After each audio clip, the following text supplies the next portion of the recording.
Lapkričio 28 dieną Ilona Nekrošienė, atstovaudama Visagino savivaldybės gyventojų interesus, išsiuntė oficialų laišką Visagino merui Erlandui Galaguzui ir administracijos direktoriui Virginijui Andriui Bukauskui. Laiške išreikštas reikalavimas atlikti planuojamų kirsti saugomų medžių esančios būsimos kalvos teritorijoje adresu Jaunystės gatvė 4 ekspertizę. Laiške, kurį pasirašo 120 gyventojų, akcentuojamas nesutikimas su mero 2024 m. spalio 28 dienos potvarkiu, leidžiančiu iškirsti 150 medžių. Gyventojai reikalauja ekspertizės, remdamiesi Lietuvos Respublikos želdynų įstatymu. Mes, Visagino savivaldybės gyventojai, suinteresuota visuomenė, savo parašais patvirtiname, kad kategoriškai nesutinkame su Visagino savivaldybės mero 2024 m. spalio 28 dienos potvarkiu numeris PAP-E 75, kuriuo leista Visagino savivaldybės administracijai vykdyti saugomų želdynų kirtimo, pašalinimo arba intensyvaus genėjimo darbus adresu Jaunystės gatvėje 4 nurodytų medžių, kurie turi būti pašalinti vykdant statybos darbus pagal projektą supaprastintas kitų inžinerinių statinių, transporto komunikacijų ir inžinerinių tinklų statybos projektas adresu Jaunystės gatvė 4 Visagine sąraše. Vadovaudamiesi Lietuvos Respublikos želdynų įstatymo 23 straipsnio 2 dalies 3 punktų reikalaujame atlikti visuomeninių želdynų nurodytų medžių šalinimo sąraše adresu Jaunystės gatvė 4 Visagine būklės ekspertizę. Rašoma laiške. Lapkričio 29 dieną meras Erlandas Galagus patvirtino, kad gyventojų prašymas bus įvykdytas ir bus atlikta ekspertizė. Šiuo metu aplink būsimos statybo aikštelės teritoriją pastatyta tvora. Rangovas pasiruošė darbams, tačiau planuotas medžių kirtimas yra sustabdytas. Kaip informavo administracijos direktorius Virginijus Andrius Bukauskas, ekspertizėje atlikti savivaldybė paslaugą pirks iš nepriklausomų ekspertų. Tam gali prireikti ne mažiau kaip 20 dienų. Primename, kad kalvos statyba apima medžių kirtimą ir apie 60 000 kubinių metrų grunto pervežimą iš Intersurgical gamyklos teritorijos į buvusią Astropolianą.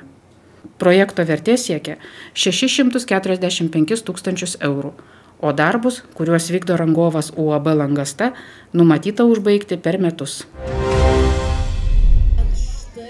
Miesto eglutės įžiebimo šventė buvo linksma ir gausi dalyvių. Lapkričio 29 dieną Visagine Santarvės aikštėje įvyko miesto kalėdų eglės įžiebimo šventė. Nuo šio renginio pradedame gyventi laukdami kalėdų ir naujųjų metų.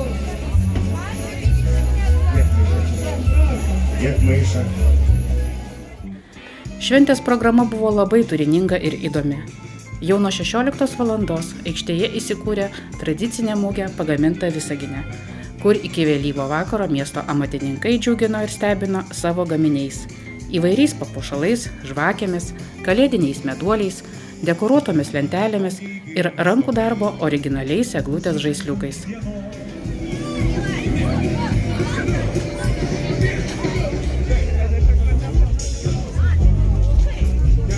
Į mugę atvyko ir amatininkų iš kitų Lietuvos bei Latvijos miestų.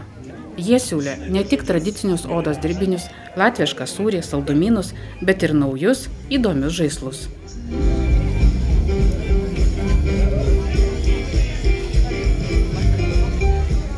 Į šią šventę susirenka daugybė visaginiečių, tačiau daugiausiai čia būna jaunų šeimų su mažyliais, nes eglutės įžiebimas – tai vaikystės jausmai, kurie išlieka visam gyvenimui. Šventės organizatorius Visagino kultūros centras pasirūpino, kad ir ši šventė būtų ypač spalvinga ir įsimintina.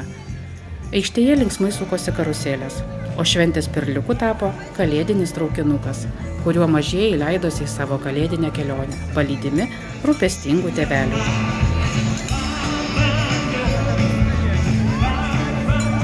Tuo metu Šventojo Apaštalo Pauliaus bažnyčioje prasidėjo vargonų muzikos koncertas Meilė, džiaugsmas ir viltis.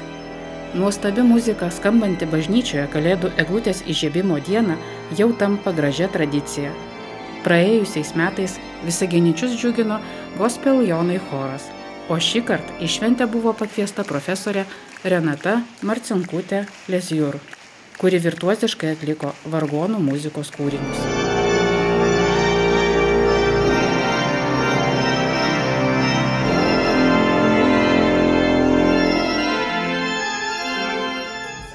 Santarvės aikštė šįkart buvo papuošta mažomis gyvomis eglutėmis, kurios džiugino praeivius savo švieselėmis dar iki pagrindinės šventės kulminacijos – miesto eglutės įžiebimo. Šviečia eglė nuostabi! Šis įvykis nutiko 2 kartus. Pirmą kartą be Kalėdų senelio, antrą jau jam atvykus. Kartu su juo visaginiečius pasveikino ir meras Erlandas Galaguzas. Eglė nuostabi!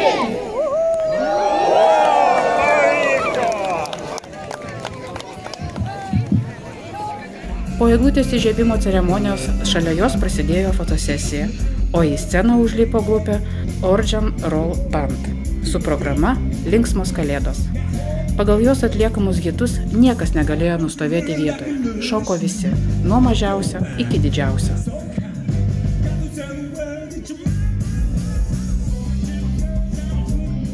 Pasibaigus muzikantų pasirodymui, į sceną vėl sugrįžo Kalėdų senelis su savo palyda ir kvietė vaikus skaityti eilėraščius bei dainuoti daineles, už kurias, kaip ir priklauso, gavo dovanėles. Mes vardo, tai atrodo, nesužinojom.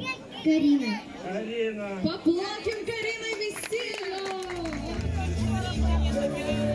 Tuo tarpu traukinukas ir toliau važinėjo po aikštę, veždamas vaikučius vis arčiau ir arčiau Kalėdų ir naujųjų metų.